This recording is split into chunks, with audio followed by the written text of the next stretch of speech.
Wow, hari ini hadirat Tuhan kuat sekali di tengah-tengah kita. Siapa turut merasakan hadirat Tuhan kuat di tengah-tengah kita? Siapa percaya Yesus sangat mengasihi saudara? Mari dua tangan kita kasih tepuk tangan yang meriah buat Yesus yang luar biasa.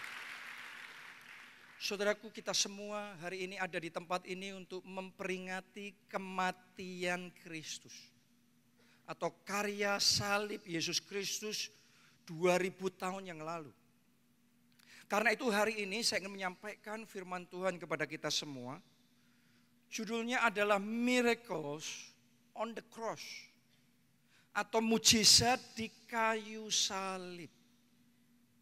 Saya percaya kita semua juga mengerti bahwa Yesus yang kita sembah adalah Sang Maestro mujizat. Dia saya sebut the miracle working God. Allah yang mengerjakan mujizat. Karena itu waktu dia ada di dunia ini secara jasmani, dimanapun Yesus berada, selalu mujizat terjadi. Yesus ada di bait Allah, mujizat terjadi. Yesus di rumah, mujizat terjadi. Yesus di tempat umum, mujizat terjadi. Yang lumpuh berjalan, yang buta melihat, yang tuli mendengar, yang kusta disembuhkan. Yesus juga membuat mujizat berkuasa atas alam. Dia memberi perintah dan angin taufan menjadi teduh sekali. Yesus berjalan di atas air. Bukan cuma itu saja, Yesus melipat gandakan 5 roti 2 ikan, memberi makan 5.000 orang laki-laki. Belum terhitung yang perempuan dan yang anak-anak. Bahkan Yesus juga membangkitkan orang mati. Jadi di mana ada Yesus, mujizat-mujizat terjadi luar biasa. Di Alkitab saja kita bisa menemukan ada 40 sampai 50 mujizat yang Yesus kerjakan. Tapi saudara jangan berpikir bahwa Yesus hanya mengerjakan 40 sampai 50 mujizat. Itu hanya yang tercatat. Ya, sampai muridnya yaitu Yohanes, dia menulis di dalam kitab Yohanes 21 ayat 25. Masih banyak hal-hal lain lagi yang diperbuat oleh Yesus. Tetapi jikalau semuanya itu harus dituliskan satu persatu, maka agaknya dunia ini tidak dapat memuat semua kitab yang harus ditulis itu. Artinya begini, terlalu banyak mujizat untuk ditulis. Yesus dalam sehari waktu dia melayani, sekali dia buat mujizat, ribuan orang terima mujizat. Kalau ribuan orang disuruh saksi satu persatu, itu sudah tidak akan selesai. Sekali buat mujizat saja bisa ribuan. Oke. Tapi Yesus buat mujizat tiap hari. Di mana ada Yesus, mujizatnya selalu masif. Selalu banjir mujizat. Oke. Itu sebabnya saya mau ngomong sama saudara. Kalau kita berjalan bersama dengan Yesus, kita juga akan hidup dalam mujizat. Kita juga akan mengalami mujizat demi mujizat. Dan tiada hari tanpa mujizat bersama dengan Yesus. Kenapa? Karena dia Allah yang membuat mujizat. Justru aneh sekali kalau kita jalan sama Yesus tapi kita nggak pernah alami mujizat. Seharusnya kalau jalan sama sang pembuat mujizat, harusnya wajarnya mujizat pasti terjadi. Itu sebabnya saya mau yakinkan saudara, di ibadah ini Yesus ada di tengah-tengah kita. Yesus ada bersama kita. Karena itu saya akan heran, saya akan terbengong-bengong kalau tidak terjadi mujizat. Kenapa? Karena kalau Yesus hadir, sesuatu pasti terjadi. Mujizat pasti terjadi. Kesembuhan pasti terjadi. Itu yang kita alami di gereja kita. Terjadi yang namanya banjir mujizat. Ya, setiap hari selalu ada mujizat. Di gereja kita nggak perlu nunggu KKR dulu baru mujizat terjadi. Kita nggak perlu datengin pendeta dari luar negeri baru mujizat terjadi. Every day, setiap hari, setiap saat, Selalu saja ada mujizat-mujizat, kesaksian-kesaksian yang sungguh sangat luar biasa. Saya mau ceritakan kesaksian-kesaksian yang saya terima beberapa saja dalam minggu ini. Ya, kesaksian-kesaksian yang saya terima beberapa dalam minggu ini. Karena setiap minggu saya selalu ceritakan kesaksian akan mujizat yang Tuhan kerjakan. Ini terjadinya tiap saat, tiap hari. Nah, saya ceritakan beberapa sama saudara. Ada satu jemaat kita namanya Ibu Mika dari Salatiga. Dia bersaksi, dia itu sempat bolong-bolong ke gereja, sempat enggak ke gereja sekian waktu. Terus kemudian dia mulai ke gereja lagi bulan Februari kemarin. Ini jemaat kita di Salatiga. Nah, kalau saudara masih ingat, pas Februari kemarin khotbahnya bicara tentang apa? Taburkan benih profetik. Sudah lama enggak ke gereja, sekali ke gereja khotbahnya pas taburkan benih profetik, pas keuangan. Ya, awalnya rada shock juga, tapi orang ini orang yang mau meresponi firman Allah, jadi dia doa sama Tuhan, Tuhan apa yang harus aku buat? Tuhan suruh dia untuk nabur, dia tanya berapa? Aku harus nabur, Tuhan kasih satu nominal, kasih satu angka. Waktu dia tahu itu dia kaget, karena itu jumlahnya besar sekali buat dia. Sementara di rekening banknya saat itu benar-benar nol, dia nggak punya sama sekali. Jadi dia janji sama Tuhan begini, Tuhan oke. Ya, aku mau. Kalau Tuhan sediakan benihnya, Tuhan berkati aku akan taburkan nominal itu. Jadi dia enggak punya tapi dia janji itu sama Tuhan. Dan Tuhan bekerja luar biasa sejak dia ngomong itu, tiba-tiba saja itu berkat mengalir, pekerjaannya kebanjiran order dalam waktu singkat. Dia bersaksi di rekening banknya yang tadinya nol, tiba-tiba Tuhan bekerja dibuat jadi 6 kali lipat daripada benih yang harus dia taburkan. Tuhan kita setia. Pada firman-Nya dia setia. Pada janjinya dia setia. Kalau dia berkata, kalau dia berjanji, saya yakinkan dia pasti menggenapi janjinya. Amin. Ada lagi jemaat kita yang bersaksi, tangannya, syarafnya kejepit. Ya, menurut istilah dokter, itu tiger finger. Dan sudah cukup lama. Dan dia sampai harus operasi 4 kali. Terakhir November 2018 kemarin. Tapi anehnya nggak peduli berapa kali pun dia operasi, masalahnya nggak selesai. Tangannya selalu sakit, dia nggak sembuh. Dia terus kesakitan. Dan sudah 4 kali operasi, dia jadi trauma. Dia mengambil keputusan nggak mau lagi operasi. Jadi dia memilih untuk percaya sama Tuhan. Bagi Tuhan tidak ada yang mustahil. Dengan iman dia disembuhkan. Ya. Nah, ceritanya singkatnya, waktu pas ibadah di gereja kita begini, kemudian penyembahan.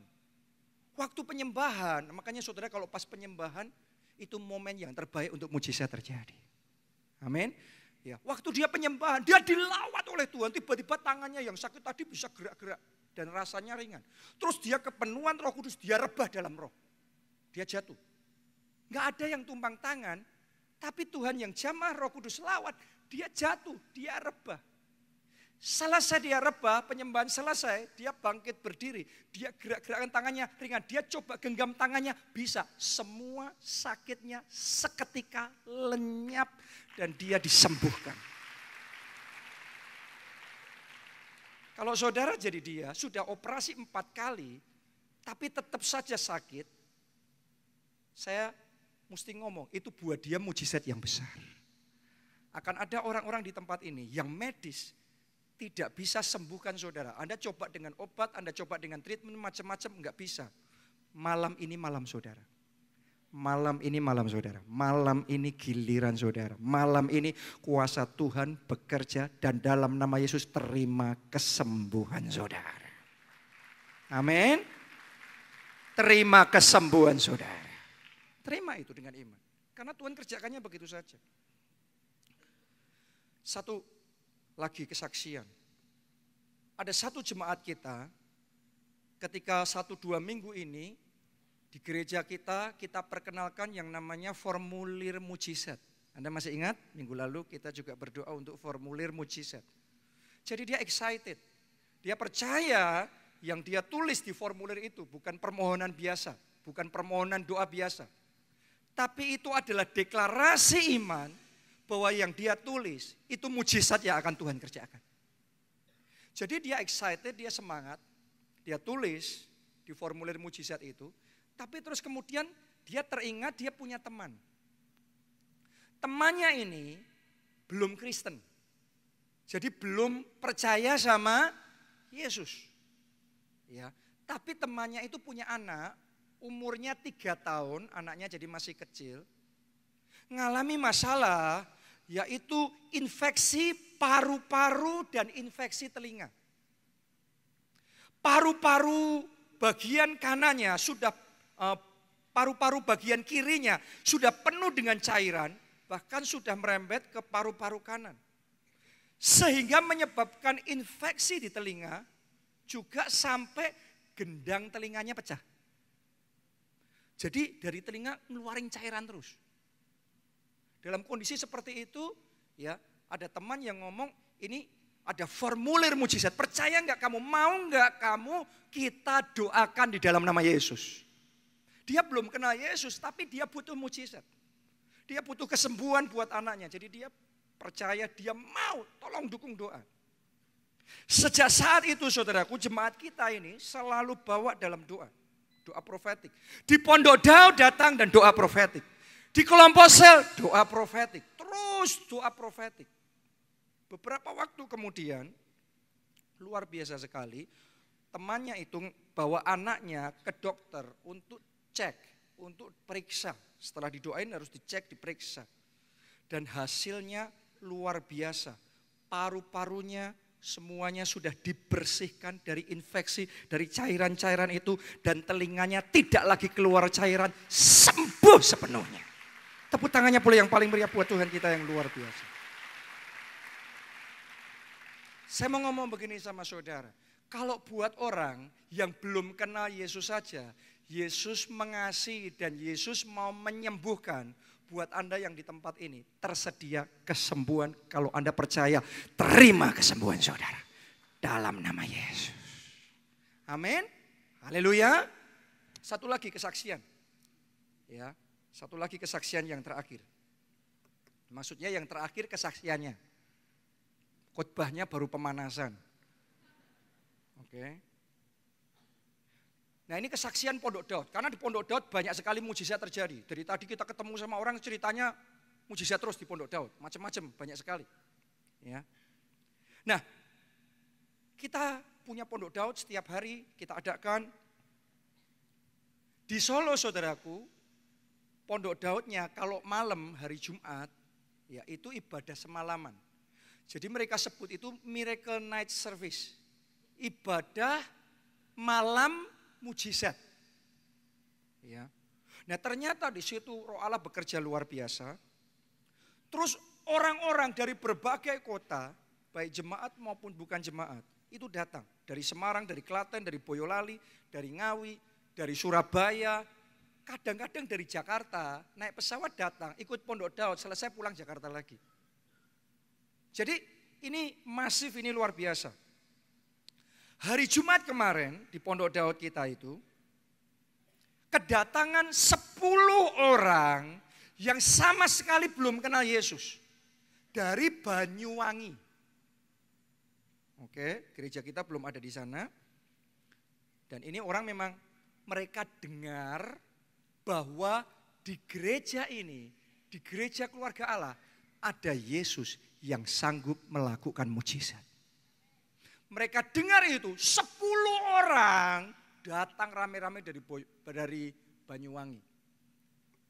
Nah satu di antara mereka itu datang harus didorong kursi roda karena dia lumpuh sudah 12 tahun tidak bisa jalan. Kalau Anda lihat di fotonya dia datang jadi dia memang harus didorong. Keadaannya seperti itu 12 tahun tidak bisa jalan. Tapi yang luar biasa walaupun belum kenal Yesus, Dia ikut ibadah gereja kita dan semangatnya luar biasa. Belum percaya Yesus saja, ibadah semangat.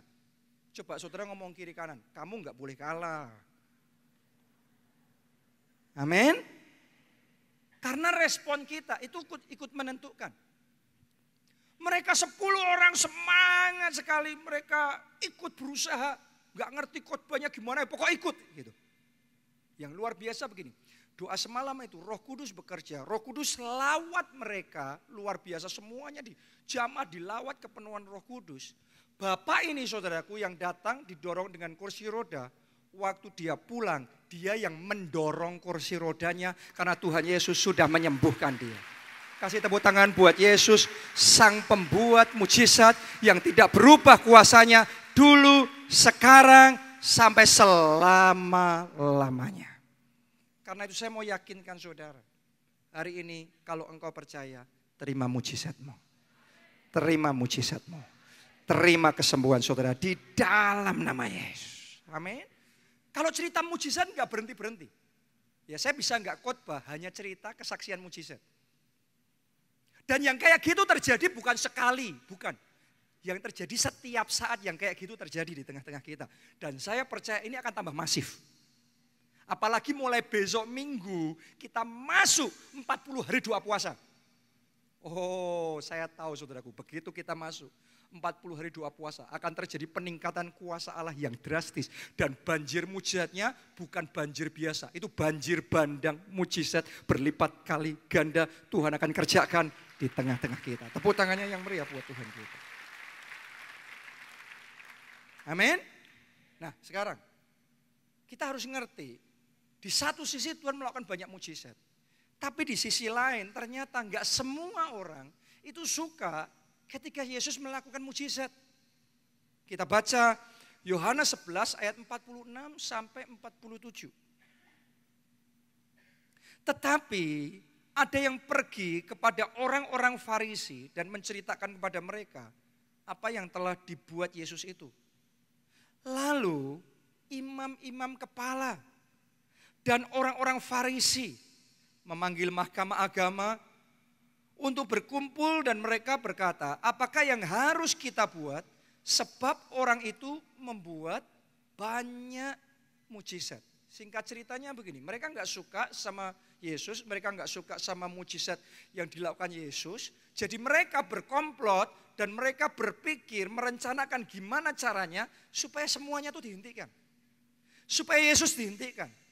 Supaya mujizat-mujizat dihentikan. Ternyata saudaraku, di zaman Yesus saja itu terbagi dua. Yang satu kelompok orang yang happy ketemu Yesus karena mereka butuh mujizat. Tapi yang satu orang yang gak suka ketika mujizat terjadi. Ya, bahkan berusaha untuk menghentikan. Nah, jadi kalau terjadi di zaman kita sekarang, di saat wah banjir mujizat terjadi, tapi ada orang ngomong ini, itu dan lain sebagainya, kita enggak perlu heran karena itu sudah terjadi sejak di zaman Yesus. Sudah terjadi, orang dengan roh agamawi selalu seperti itu. Dan dicatat yang kayak gitu orang Farisi sama imam-imam kepala yang merasa lebih tahu firman, lebih malah seringkali enggak bisa begitu. Tapi saya tahu jemaat yang ada di tempat ini orang-orang yang happy ketemu dengan Yesus. Happy ngalami mujizat dari Yesus.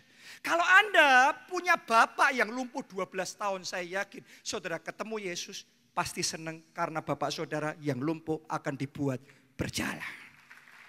Amin. Kalau saudara orang tua yang punya anak kayak tadi yang 3 tahun, umur 3 tahun, infeksi apa tadi paru-paru sama telinganya, Anda pasti happy ketemu Yesus karena Yesus sanggup menyembuhkan.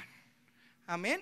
Ya, jadi mari kita buka hati kita. Tapi pada waktu itu yang terjadi, akhirnya Yesus benar-benar ditangkap, akhirnya Yesus dituduh, difitnah yang tidak-tidak, dan akhirnya Yesus disalibkan. Mereka pikir dengan cara itu semuanya akan berhenti, kegerakan akan berhenti, mujizat akan berhenti karena Yesus mati. Tapi yang terjadi di luar dugaan mereka, justru melalui kematian Yesus, melalui salib Yesus Kristus, maka pintu terbuka lebih lebar untuk mujizat yang lebih besar terjadi dan tersedia bagi saudara dan saya. Amin. Justru melalui kematian Kristus. Itu sebabnya hari ini kita memperingati kematian Kristus. Karya kayu salib Yesus Kristus. Kenapa? Karena melalui kematian Kristus, melalui salib Kristus, tersedia miracles on the cross. Mujizat di kayu salib. Nah, pertanyaannya sekarang, mujizat apa yang tersedia di kayu salib? Melalui kayu salib. Ada 3 yang saya mau bagikan hari ini. Nomor 1, mujizat kesembuhan. Itu yang pertama. Di kayu salib tersedia mujizat kesembuhan. Mungkin saudara kalau berpikir dan merenung sebentar, Anda akan bertanya, Pak, kayaknya di kayu salib pada hari Yesus disalib, gak ada mujizat yang terjadi. Kayaknya tidak ada orang lumpuh yang dibuat jalan. Tidak ada orang buta yang melihat. Orang tuli yang mendengar. Malah kebalikannya, seolah-olah Yesus yang butuh mujizat. Yesus yang butuh ditolong. Kenapa? Karena keadaannya sangat susah sekali. Dia dihajar, dia berdarah-darah sedemikian rupa. Ya, jadi seolah-olah keadaannya kayak gitu. Nah, tapi sekarang mari kita lihat kebenarannya. Kita baca Yesaya 53 ayat 4 sampai ayatnya yang ke-5. Tetapi sesungguhnya, jadi ini realnya begitu, yang sesungguhnya yang benar begitu. Penyakit kitalah yang ditanggungnya dan kesengsaraan kita yang dipikulnya. Padahal kita mengira, ternyata ini salah sangka, berpikirnya beda sama yang sesungguhnya. Kita mengira dia kena tulah. Jadi orang zaman itu kalau melihat Yesus disalib, mereka pikir dia kena tulah, dipukul dan ditindas Allah. Tetapi dia tertikam oleh karena pemberontakan kita. Dia diremukkan oleh karena kejahatan kita. Ganjaran yang mendatangkan keselamatan bagi kita ditimpakan kepadanya. Dan oleh, mari kita baca dimulai dari dan bersama-sama yang keras. 2, 3. Dan oleh bilur-bilurnya kita menjadi sembuh. Amin. Oleh bilur-bilurnya kita menjadi sembuh. Nah, saudaraku, bilur itu adalah bekas luka panjang akibat cambukan. Saudara harus mengerti bahwa waktu Yesus disalibkan, mati di kayu salib, dia nggak langsung mati begitu. Tapi sebelum dia mati, dia dianiaya, dia disesah terlebih dahulu. Anda yang nonton film The Passion of the Christ, Anda lebih bisa muncul narasinya di benak saudara. Ya, bagaimana dia dihajar dan dicambuki dengan prajurit Romawi. Dan itu cambuknya, ujungnya ngeri sekali. Waktu dicambukkan ke tubuh Yesus, saudaraku, itu nancep benar-benar. Terus ditarik, itu benar-benar mengoyak, literally mengoyak dagingnya Yesus. Dan begini, cambukan itu bukan cuma sekali. Yesus kasih tubuhnya itu, cambukan itu bukan cuma 2 kali. Bukan cuma 3 kali. Tapi 39 kali. Dia dicambuki, tubuhnya habis rusak semua. Dia berikan itu. Sehingga dari ujung kepala sampai ujung kaki, tubuhnya penuh dengan bilur. Kenapa Yesus mau lakukan itu? Yesus kasih tubuhnya, ngelakuin itu, nanggung semuanya buat kita. Karena buat Yesus itu adalah harga untuk kesembuhan kita. Dan dia hari itu bayar lunas harga untuk kesembuhan kita. Sehingga firman Tuhan bisa berkata, oleh bilur-bilurnya kita sudah disembuhkan. Amin. Buat Yesus yang sudah bayar harga itu. Saudara kalau hutang, Anda sudah bayar harga, Anda punya hak. Benar enggak? Buat Yesus, dia sudah bayar harga untuk kesembuhan kita itu. Dia sudah tanggung semuanya pada waktu itu. Sehingga di mata Yesus, terserah saudara ngerasanya gimana. Tapi di mata Yesus yang sudah bayar harga itu, oleh bilur-bilurnya, engkau semua, kita semua di tempat ini sudah sembuh. Itu satu kebenaran yang kita harus tangkap, yang kita harus mengerti. Di mata Yesus kita bukan akan sembuh, kita bukan masih sakit, tapi kita sudah sembuh. Harga sudah lunas dibayar. Waktu dia tergantung di kayu salib, dia berkata sudah selesai. Makanya di ayat yang kita baca tadi, itu ayat di Yesaya. Yesaya itu perjanjian lama, itu menubuatkan apa yang dilakukan Yesus. Pada perjanjian baru ketika Yesus datang, Yesus menanggung dan melakukan semua. Nubuatan itu tergenapi. Nah ayat yang sama ini saudaraku juga tercatat di 1 Petrus 2 ayat 24. Nah kali ini di perjanjian baru. Ditulis kalimat terakhir, by whose stripes ye were healed. Artinya oleh bilur-bilurnya kamu telah sembuh. Kalau di Yesaya tadi, oleh bilur-bilurnya kita menjadi sembuh. Itu perjanjian lama, karena belum terjadi. Di perjanjian baru karena Yesus sudah bayar harganya. Dia sudah kasih tubuhnya. Oleh bilur-bilurnya sudah dia lakukan itu. Sudah dia lunasi harga itu. Kita telah sembuh. Hari ini sadari fakta itu. Saudara telah sembuh. Penyakit jantungmu telah sembuh. Kanker di tubuh saudara sudah sembuh. Apapun sakit penyakit itu, sadari di mata Tuhan kita sudah sembuh. Pertanyaannya adalah apakah kita percaya? Karena untuk kita ngalami dari Tuhan butuh yang namanya percaya. Kalau ditanya seperti ini di gereja, kita semua pasti ngomong saya percaya. Tapi seringkali saudaraku, yang orang ngomong percaya itu sebenarnya bukan percaya. Tapi sebenarnya lebih tepat disebut setuju. Dengan pikiran kita ngerti, oh ya setuju. Oke, ya betul. Tapi dengan hati kita percaya. Banyak orang dengan pikiran setuju ngerti ayat itu bunyinya begitu. Tapi belum tentu dalam hatinya ada iman untuk percaya. Kenapa kok saya bisa ngomong begitu? Karena seringkali dalam ibadah seperti ini, firman Tuhan diberitakan dan kita ngomong amin, sudah sembuh.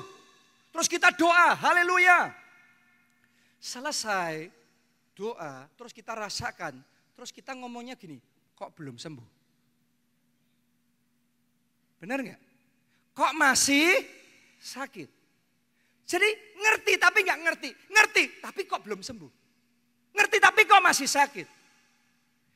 Saya mau ngomong sama saudara, itu hanya di pikiran, tapi di hatinya belum percaya. Jadi memang iman itu harus ditimbulkan. Hari ini saya berdoa, iman itu ditimbulkan dalam hati kita semua.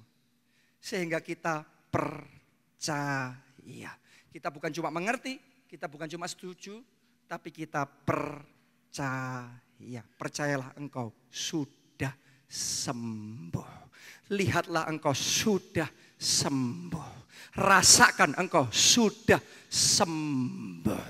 Amin.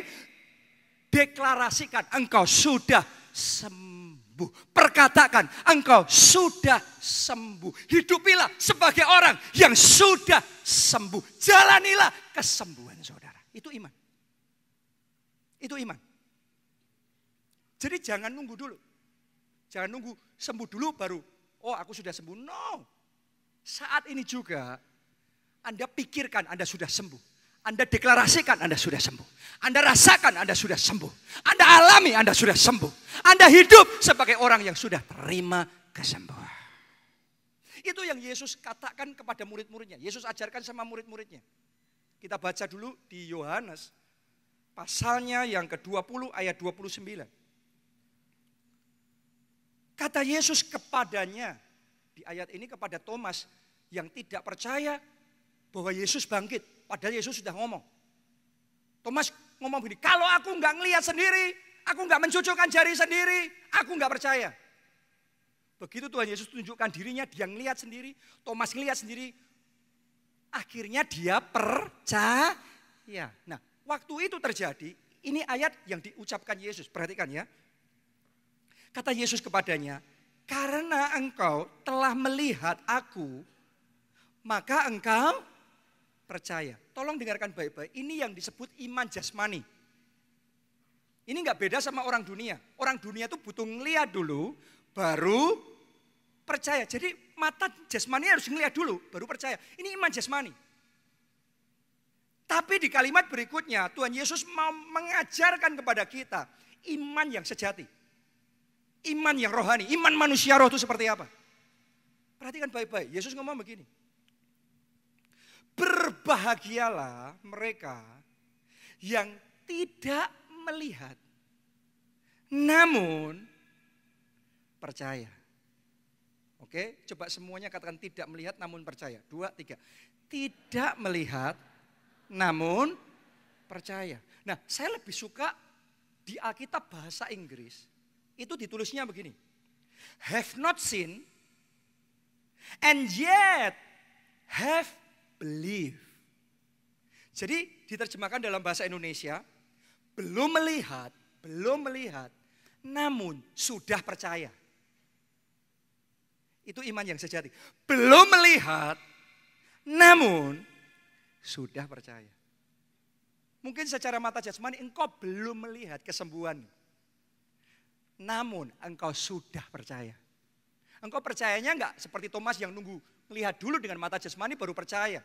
No, Yesus ngomong berbahagialah mereka yang belum melihat, namun sudah percaya. Kalau Anda punya iman seperti itu, kuasa Allah akan bekerja dan Anda akan melihat juga dengan mata jasmani saudara. Apa yang tadinya Anda lihat dengan mata rohani yang Anda percayai, Tuhan akan manifestasikan. Kesembuhan akan terlihat dengan mata jasmani saudara juga. Tuhan akan membuat yang tidak ada jadi ada. Belum melihat, namun sudah percaya.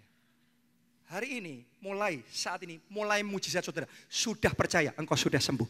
Sudah percaya, semua sakit penyakit di tubuh saudara sudah sembuh. Hari ini, lihat dengan mata iman saudara. Oleh bilur-bilurnya, kita sudah sembuh. Kita bukan akan sembuh, kita sudah sembuh. Alkitab ngomong begini, apa saja yang kamu minta dan doakan, percayalah kamu apa? Sudah menerimanya. Jadi itu yang diajarkan Yesus, bukan percayalah kamu akan menerimanya. Percayanya sudah menerimanya, maka kamu akan menerimanya. Jadi belum melihat namun sudah percaya. Itu iman. Engkau belum melihat kesembuhan saudara, engkau belum melihat mujizatmu.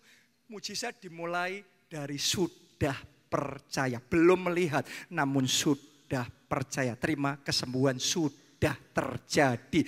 Lihat kesembuhan sudah terjadi. Rasakan kesembuhan sudah terjadi. Deklarasikan kesembuhan sudah terjadi. Doa profetikan kesembuhan sudah terjadi. Jalani kesembuhan sudah terjadi. Hiduplah sebagai orang yang oleh bilur-bilurnya kita sudah sembuh. Anda dengar khotbah pada saat ini bukan untuk disembuhkan. Anda dengar karena saudara sudah disembuhkan. Yesus sudah bayar harga kesembuhan saudara. Oleh bilur-bilurnya kita sudah sembuh. Itu satu fakta, satu kebenaran yang harus kita pahami, mengerti dulu. Kalau Anda percaya maka engkau akan melihat.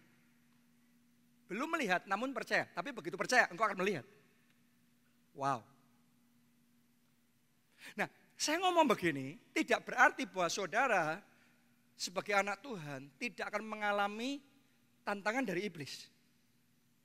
Di sisi yang sama, Yesus mau menyembuhkan kita. Di sisi yang lain, iblis mau membuat kita jadi sakit. Iblis mau menipu kita sehingga walaupun seharusnya kenyataannya kita sudah sembuh. Tapi iblis mau berusaha dengan berbagai tipu daya untuk meyakinkan sehingga kita merasa sakit. Buktinya sakit. Itu pekerjaan iblis. Meyakinkan kita sehingga kita merasa sehingga kita berkata, sehingga kita berpikir sakit. Padahal oleh bilur-bilurnya, di mata Yesus kita sudah sembuh. Saya cerita sama saudara satu pengalaman yang baru saja saya alami, sekitar 1-2 minggu kemarin. Saya potong rambut, selesai, saya di satu mall, ya. Selesai saya mau pulang, saya masuk lift, terus turun. Dalam perjalanan turun lift itu, tiba-tiba saya ngalami sesuatu yang belum pernah saya alami sebelumnya. Saya berdiri begini, di lift sambil nunggu, kan harusnya terang begini. Tiba-tiba saudaraku, itu kayak semuanya mau jadi gelap. Kayak semuanya mau gelap, kayak komputer mau di shutdown, mau dimatiin, kayak handphone mau dimatiin, kayak kalau lampu ada dimmernya mau digelapin. Saya ngerasa tiba-tiba kayak gitu. Kayak rasanya orang mau pingsan. Ya. Ya saya tuh masih kepikiran saudaraku, karena saya kan bawa handphone gini. Waduh, kalau sampai saya pingsan, handphonenya jatuh bisa dicolong orang nih. Saya kantongin dulu saudaraku. Masih sempat loh. Itu ada slow motionnya sedikit ya. Tapi setelah itu kan terus gelap. Saya langsung teriak di hati saya. Ya, Jesus. Tiba-tiba saja yang tadinya kayak lampu di dimmer jadi gelap, tiba-tiba langsung terang lagi balik. Saya kaget. Setelah itu liftnya sampai, terbuka pintunya, saya keluar. Waktu saya keluar, saya ngelihat satpam duduk di situ. Saya ngomong, Pak, saya butuh duduk. Satpamnya pergi, saya duduk, saudaraku. Ya. Saya tunggu beberapa menit di situ. Tiba-tiba saja saya ngerasa kayak orang mau tumpah. Wah, saya langsung berdiri, saya lari ke tong sampah. Masalahnya lubangnya kecil. Di situ saya tumpah-tumpah. Di mall itu, di depan lift. Itu orang-orang yang lain juga tahu di situ. Itu tumpah semuanya. Baju saya, celana saya. Tumpah-tumpah semuanya. Waduh. Saya sendirian. Saya coba telepon istri saya telepon pastor itu berulang kali. Enggak bisa. Berulang kali enggak bisa. Karena dia lagi di gereja, lagi mimpin meeting. Ya sudah, saya pikir wah nggak bisa nih. Tadinya saya mau minta dijemput, tapi ya sudah nggak bisa. Akhirnya saya tunggu sebentar, saya paksa diri saya harus bisa pulang. Akhirnya saya jalan ke mobil, saya bersihin, pakai tisu semuanya, sudah. Saya masuk mobil, terus saya pulang ke rumah. Dalam perjalanan itu tiba-tiba saya ngerasa di hati saya, wah ini nggak mungkin tiba-tiba terjadi. Saya sehat-sehat kok. Kok tiba-tiba seperti kayak orang sakit. Saya ngerti ini serangan. Saya tahu di saat yang sama gereja kita banjir mujizat. Kan tadi kan Anda bisa melihat kesaksian-kesaksian itu Roh Kudus yang bekerja membawa kesembuhan. Tapi di saat yang sama iblis juga berusaha bekerja membawa sakit, penyakit. Nah kadang-kadang banyak orang nggak ngerti. Begitu saya sadar, wah ini serangan. Di mobil itu saudaraku, dalam perjalanan pulang, saya langsung deklarasi profetik. Saya langsung ngomong, iblis, kamu gak bisa menipu aku bahwa aku sakit. No, aku sehat, aku gak sakit. Aku menolak merasa sakit. Aku sehat, oleh bilur Yesus aku sembuh, aku sehat. Saudaraku, cuma 1 jam. Dan seketika, semua tanda-tanda sakit penyakit lenyap. Saya langsung seger bugar, sehat sepenuhnya. Saya mau ngomong begini sama saudara. Kadang-kadang iblis akan berusaha melakukan hal tertentu untuk meyakinkan bahwa kita sakit. Untuk membuat kita merasa sakit. Untuk membuat kita ngomong sakit. Untuk membuat kita berpikir bahwa kita sedang sakit. Saat itu terjadi, bangkitlah di dalam imanmu dengan gigi. Anda tolak semua tipu daya iblis. Anda patahkan semua tipu daya iblis. Dan engkau deklarasikan oleh bilurnya sakit penyakitku sudah sembuh. Aku sehat di dalam nama Yesus. Amin. That is faith. Itu iman. Belum melihat namun sudah percaya. Ngelihatnya beda. Tapi tetap percaya. Dan kalau saudara berjalan dengan iman seperti itu, engkau akan melihat kuasa Allah bekerja dan mujizat terjadi. Kalau saya waktu itu nerima tipu daya iblis, oh ya saya sakit, waduh saya ngerasa sakit, waduh saya terus kemudian manja-manjaan, terus minta diladeni, seolah-olah sebagai orang sakit. Mungkin saya akan menghayati sakit saya dan saya akan benar-benar sakit. Hari ini mungkin ada yang sedang ditipu iblis bahwa saudara sakit. Saya mau katakan Anda sembuh. Oleh bilurnya engkau sudah sembuh. Engkau sehat dalam nama Yesus. Engkau sehat. Itu kebenaran yang Anda harus terima. Yang Anda harus rasakan. Yang Anda harus percayai. Anda harus pikirkan. Anda harus deklarasikan. Belum melihat. Namun sudah percaya. Maka engkau akan melihat. Kita kasih tepuk tangan boleh yang paling meriah ya Tuhan. Haleluya. Itu yang pertama. Mujizat di kayu salib yang pertama adalah mujizat kesembuhan. Yang kedua, mujizatnya di kayu salib, melalui kayu salib, kutuk dibatalkan. Diganti dengan berkat. Amin. Kita baca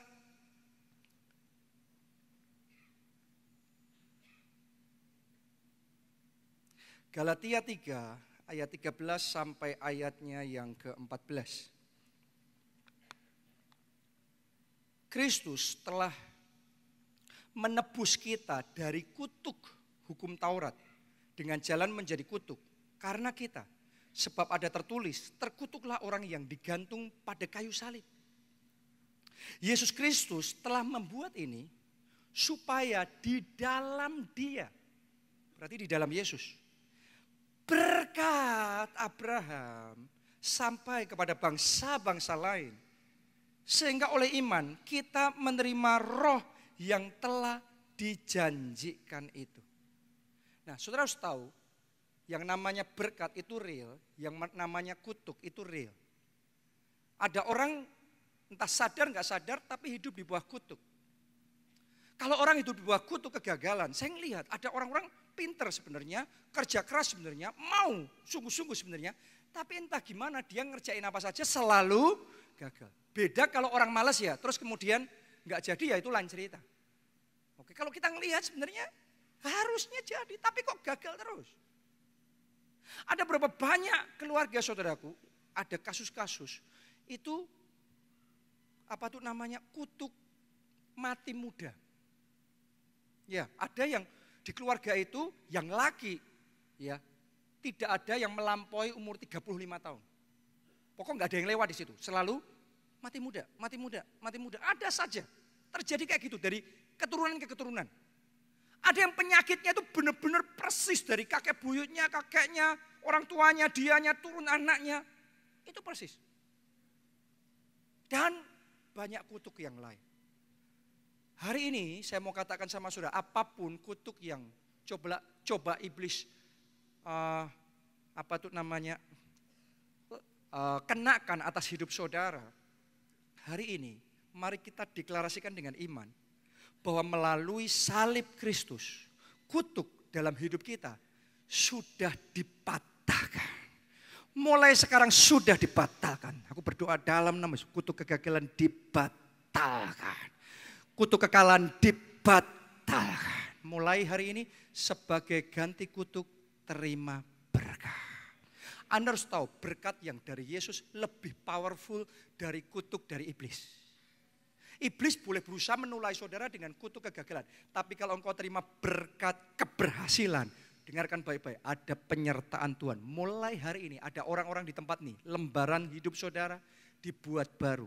Perjuangan saudara dibuat baru. Mulai hari ini kegagalanmu berubah. Deklarasikan, mulai hari ini ada kemenangan. Mulai hari ini yang engkau lakukan berhasil. Apa saja yang engkau perbuat jadi. Engkau akan tetap naik dan tidak turun. Engkau akan terbang tinggi bersama dengan Tuhan. Engkau orang yang diberkati. Terima itu dengan iman dalam nama Yesus. Mungkin kenyataannya masih beda. Mungkin kenyataannya saudara sampai sekarang masih gagal terus. Kenyataannya sampai sekarang kekurangan terus. Belum melihat. Namun sudah percaya. Mulai hari ini ngomong sebagai orang yang diberkati.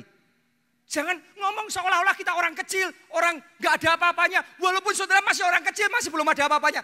Belum melihat, namun sudah percaya. Engkau bukan orang sembarangan, engkau orang yang diberkati. Engkau bukan dari keturunan sembarang, engkau keturunan raja. Di atas segala raja. Dalam hidupmu ada pengurapan Tuhan, dalam hidupmu ada penyertaan Tuhan. Roh Allah bekerja dalam hidup saudara. Nasibmu dijadikan baru, masa depanmu gilang, gemilang. Bersama Yesus Anda diberkati. Jadi Anda harus memikirkan Anda diberkati, mendeklarasikan diberkati, hidup jalani hidup saudara sebagai orang yang diberkati, punya sikap sebagai orang yang diberkati, berkata-kata seperti orang yang diberkati. Belum melihat namun sudah percaya, maka engkau akan melihat. Itu iman. Amin. Jadi kalau iman itu bukan cuma amin aku diberkati, terus itu ngomong wah. Wah, kalau wah terus kapan? Sudah diberkati, sudah jadi pemenang. Kepala dan bukan ekor, tetap naik dan tidak turun. Dunia boleh kiri boleh rebah, kanan boleh rebah, tapi Tuhan menopang langkah kita. Kita tetap maju, kita tetap naik bersama dengan Tuhan. Kita lakukan perbuatan yang besar dan ajaib. Anda deklarasi itu bukan untuk menjelaskan situasi sekarang. Anda mendeklarasikan itu untuk menjadikan situasi saudara. Untuk menciptakan situasi saudara. Itu iman. Walk by faith itu kayak gitu. Belum melihat namun sudah percaya. Jadi mulai sekarang saya khotbah sama orang-orang yang diberkati. Orang-orang hebatnya kota Jogja, orang-orang yang dipakai Tuhan luar biasa, orang-orang yang diurapi, orang-orang yang ngelakuin apa saja, disertai dan dibuat Tuhan jadi berhasil. Anda nanti akan takjub, akan ada orang di tempat ini, Anda akan dibuat, oh ternyata powerful bener ya. Tadinya kayak ngerjain apa semua jalan ketutup. Mulai hari ini akan, oh ya ini Roh Kudus saya tahu. Akan ada orang-orang di tempat ini yang mulai hari ini pintu-pintu akan terbuka buat saudara. Tuhan akan kirimkan Anda dengan orang-orang yang tepat. Dan Anda akan melihat keajaiban demi keajaiban. Keberuntungan demi keberuntungan. Kemujuran demi kemujuran. Itu mengalir dalam hidup saudara. Yes! Orang akan melihat saudara, ini nubuat saudara. Orang akan melihat saudara dan orang akan heran kok bisa ya. Seolah-olah yang dilakukan jadi lagi, beruntung lagi, muncul lagi. Itu bukan beruntungan biasa, tapi itu Roh Kudus yang membuka jalan, itu Roh Kudus yang mengangkat saudara, itu Roh Kudus yang berperang dan memberikan kemenangan. Tepuk tangannya boleh yang meriah buat Tuhan. Yang ketiga, mujizat di kayu salib yang ketiga, ini yang terbesar. Mujizat keselamatan. Kita baca di Lukas 23 ayat 39 sampai 43. Seorang dari penjahat yang digantung itu menghujat dia, katanya, bukankah engkau adalah Kristus? Selamatkanlah dirimu dan kami. Tetapi yang seorang menegur dia, katanya, tidakkah engkau takut juga tidak kepada Allah, sedangkan engkau menerima hukuman yang sama?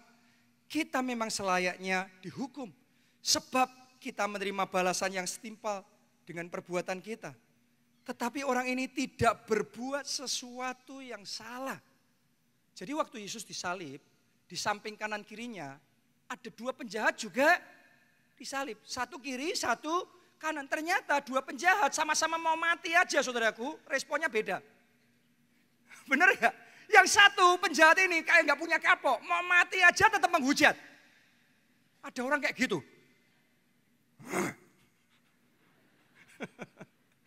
Tapi hebatnya begini.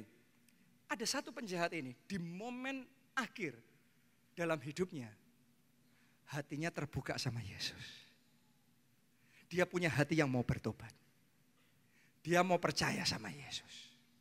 Mari kita lihat apa kata penjahat ini kepada Yesus. Lalu ia berkata, Yesus, ingatlah akan aku. Dalam bahasa Inggrisnya dia ngomong begini, Jesus, remember me. Harusnya itu doa saudara sekarang. Yesus ingat aku. Ingat anakku ini.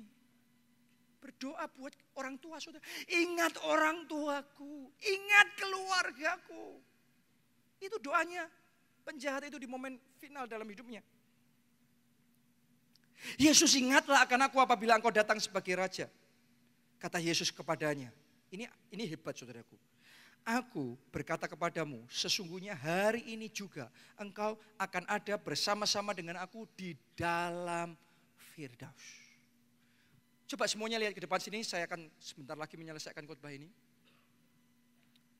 Kalau Anda pelajari kisah penyalipan Yesus, dari sejak awal Yesus ditangkap, sampai Yesus diadili, Yesus disesah, Yesus dipukuli, Yesus difitnah, Yesus dicaci maki dan ngalami semuanya, dihujat dan ngalami semuanya itu. Yesus cuma diem. Diem, gak ngomong apa-apa, dia diem. Tapi luar biasanya begini, begitu ada satu penjahat yang buka hati, di momen akhir dalam hidupnya dia mau berbalik sama Yesus dan ngomong, Jesus, remember me. Yesus ingat aku.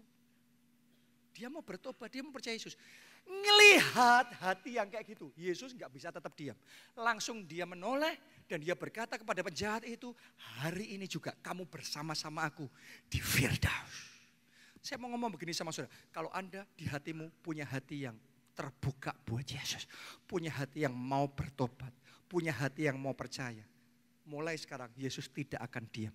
Yesus akan bertindak dalam hidup saudara. Yesus akan segera menjawab doa saudara. Amin. Hati seperti itu. Nah, lihat saudaraku, apa yang terjadi ketika penjahat itu percaya sama Yesus, membuka hatinya, bertobat. Yesus ngomong gini, hari ini juga engkau bersama-sama dengan aku. Benar itu kata Yesus? Artinya gini, engkau tidak lagi sendiri. Engkau bersama aku. Saya mau ngomong sama saudara, kalau hari ini kita ambil keputusan bertobat, kita ambil keputusan percaya sama Yesus, saya mau yakinkan saudara, dalam hidupmu, dalam perjalanan hidupmu, engkau tidak lagi berjuang sendiri. Mulai hari engkau bersama Yesus. Mulai hari ada Yesus dalam hidup saudara. Ada Yesus dalam keluarga saudara. Ada Yesus dalam pekerjaan saudara. Ada Yesus untuk masa depan saudara. Dan itu enggak biasa. Karena kalau ada Yesus dalam hidup kita. Kalau ada Jehovah Rafa dalam hidup kita. Kalau ada Jehovah Jireh dalam hidup kita. Kalau ada Sang Penebus itu, Mesias itu dalam hidup kita. Tolong dengarkan. Neraka kita dirubah jadi surga. Yesus ngomong sama penjahat itu, hari ini juga kamu bersama-sama aku di Firdaus. Itu mujizat. Kenapa? Karena harusnya penjahat itu masuk neraka. Tapi dibatalkan sama Yesus. Dirubah nerakanya jadi surga. Dalam hidup beberapa orang di tempat ini mungkin engkau ngerasa hidupmu kayak di neraka. Engkau mungkin merasa kayak masa depanmu, keluargamu, pernikahanmu kayak neraka. Seolah-olah masa depan saudara, pekerjaan keuangan saudara kayak di neraka. Tapi kalau Yesus bersama saudara, Yesus di dalam hidup saudara, nerakamu dirubah jadi surga. Ada surga dalam pernikahan saudara, surga di keluarga saudara, surga di kesehatan saudara, surga untuk masa depan saudara. Yes. Buat penjahat itu, begitu dia bertobat percaya Yesus, langsung disalib mati kan? Langsung dia ke surga. Tapi buat saudara dan saya, kan kita masih hidup di dunia. Kita belum masuk surga. Tapi Yesus akan tetap buat hidupmu di bumi seperti di surga. Wow. Saya undang saudara hari ini, mari buka hati saudara. Karena Yesus melihat hati kita. Bertobat sama Yesus. Anda yang sudah jauh dari Tuhan, Anda yang sudah sempat undur, sempat hidup di dalam dosa. Saya mau ngomong, ini harinya engkau kembali sama Yesus. Engkau yang belum pernah undang Yesus sebagai Tuhan dan Juru Selamat dalam hatimu. Hari ini buka hati dan undang dia masuk di dalam hati saudara. Karena kalau dia ada bersama kita, nerakamu dirubah jadi surga. Ada yang percaya, ada yang mau, mari kita bangkit berdiri. Kita datang di hadapan Tuhan. Mari kita nyanyikan satu lagu, Sejauh Timur dari Barat.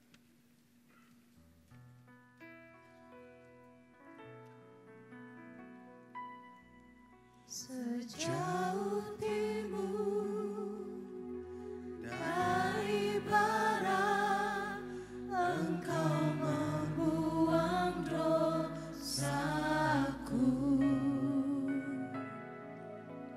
Tiada kau ingat lagi pelanggaranku.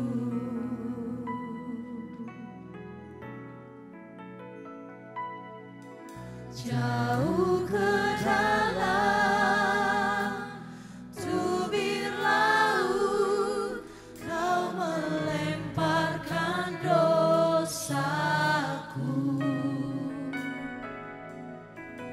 Tiada kau perhitungkan kesalahanku. Mari semuanya angkat dua tangan, katakan bersama. Betapa besar kasih pengampunanmu Tuhan. Tak kau pandang hina hati yang hancur.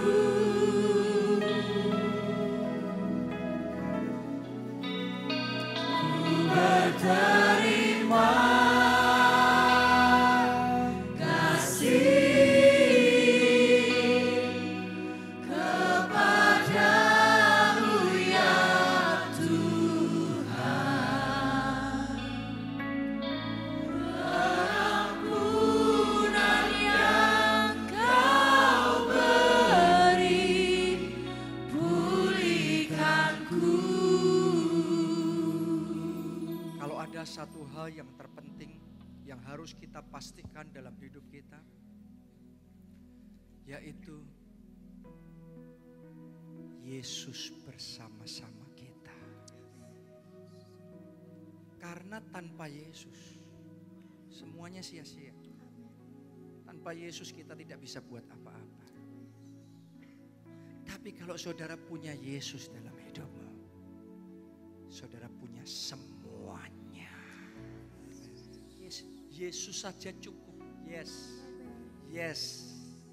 Yesus saja cukup. Yes.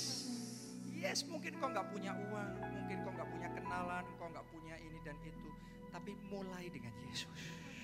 Engkau punya Yesus, engkau punya segalanya. Itu yang ada dalam hidup saya. Itu yang ada dalam hidup saya. Saya punya Yesus, saya punya segalanya. Tapi kalau saya tidak punya Yesus, saya kehilangan segalanya. Jadi mari kita pastikan ada Yesus dalam hidup kita. Saya mau berdoa. Saudara yang sempat undur dari Tuhan, sempat jauh dari Tuhan. Anda yang sempat hidup dalam dosa. Anda yang merasa kayak Anda hidup sendiri, tapi nggak ada, seolah-olah nggak ada Tuhan dalam hidupmu. Kau nggak rasakan itu dalam hidup saudara. Atau mungkin saudara datang ke tempat ini, memang saudara belum pernah terima Yesus, undang Yesus masuk dalam hati saudara. Hari ini semuanya, mari kita berdoa, kita pastikan Yesus bersama kita. Dimanapun Anda berada, mari angkat dua tangan saudara. Ikuti doa saya ini. Katakan, Tuhan Yesus, aku datang kepadamu. Aku buka hatiku. Aku undang Engkau. Masuk dalam hatiku. Tinggal dalam hatiku. Mulai hari ini. Aku tidak sendiri lagi. Tapi ada Yesus. Yesus bersama aku. Yesus tinggal bersama aku. Jehovah Rafa tinggal bersama aku. Penebusku ada bersama aku. Penolongku ada bersama aku. Mulai hari ini dosa-dosaku dihapuskan. Aku percaya sakit penyakitku disembuhkan. Kutuk dalam hidupku dibatalkan. Diganti dengan berkat. Ganti dengan berkat. Di dalam nama Yesus. Di dalam nama Yesus. Aku diberkati. Mari saudara sembah Dia. Ambil beberapa momen, senangkan hatinya. Senangkan Yesus itu. Senangkan Yesus itu. Senangkan dengan pujian, dengan penyembahan, dengan pengagungan. Senangkan hatinya. Oh Jesus. Bawa kami mendekat padamu. Dekat hatimu. Setiap langkahku jalan dengan. Ku tak mau jalan sendiri. Ku tak mampu jalan sendiri. Aku butuh Tuhan. Aku butuh Tuhan dalam hidup. Yesus segalanya. Yesus segalanya. Yesus yang terutama. Yesus yang paling berarti. Setiap tarikan nafasku ada Yesus. Ada Yesus dalam hidupku. Ada Yesus dalam nafasku. Aku percaya. Oh, ralawasya. Sembah Yesus, saudara. Senangkan pribadi yang satu itu. Senangkan Dia. Senangkan hati. Oh, I love you, Jesus. I love you, Jesus. More than anything, more than anyone. Kami cinta Kamu lebih dari apapun, lebih dari siapapun. Hanya Yesus, Yesus, Yesus, nama Yesus.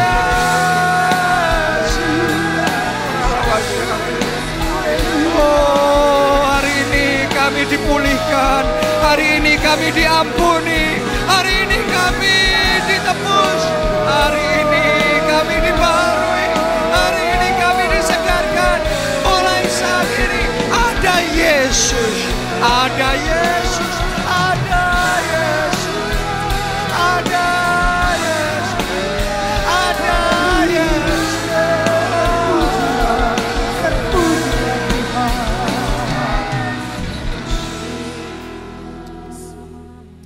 Dan kalau ada Yesus dalam hidup kita, saudara siap-siap. Karena neraka pun, kalau Yesus ada, dirubah jadi surga. Kalau saudara mau mengalami itu, surga di bumi ini, dimulai dari yang namanya iman. Belum melihat, namun sudah percaya. Hari ini saya mau ajak saudara, bukan cuma di mental, bukan cuma di jiwa, di pikiran, engkau setuju, engkau mengerti, tapi sungguh itu terjadi dalam hati. Engkau percaya, sudah percaya, engkau sudah disembuhkan, sudah percaya, engkau sudah diberkati, sudah percaya, mujizat sudah terjadi. Mari angkat dua tangan saudara. Katakan deklarasi ini, katakan dalam nama Yesus. Mari dari hatimu katakan dalam nama Yesus. Oleh bilur-bilurnya, sakit penyakitku disembuhkan. Dalam nama Yesus, semua kutuk dibatalkan. Aku orang diberkati. Aku diberkati. Deklarasikan, katakan aku diberkati. Dalam nama Yesus, aku tetap naik, tidak turun. Aku kepala, bukan ekor, lebih dari pemenang. Mari angkat dua tangan, doa. Deklarasikan, lihat itu, rasakan kemenangan, rasakan berkat, rasakan kesembuhan. Deklarasikan, perkatakan itu, alami itu, jalani itu, hidupi. Belum melihat, namun sudah percaya. Oh, ralabasya, kami percaya. Oh, ralabasya. Oh, pemulihan terjadi, banjir mujizat terjadi, banjir jiwa-jiwa terjadi. Betapa besar kasih pengampunanmu Tuhan. Kau pandang indah hati yang hancur.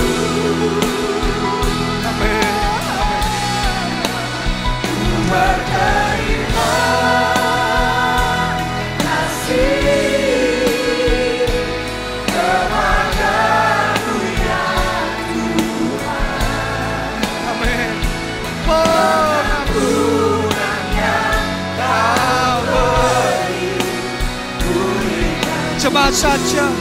Mari jemaat sendiri katakan bersama. Betapa besar.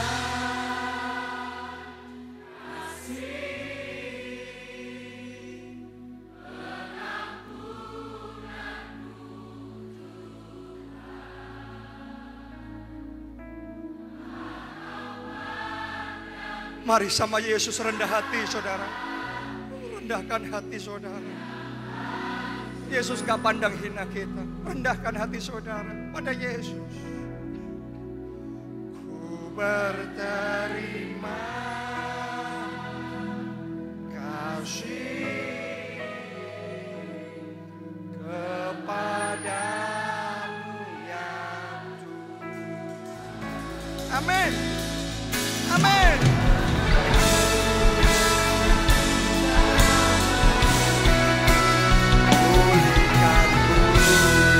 Mari semuanya, angkat dua tangan tinggi-tinggi, katakan betapa besar.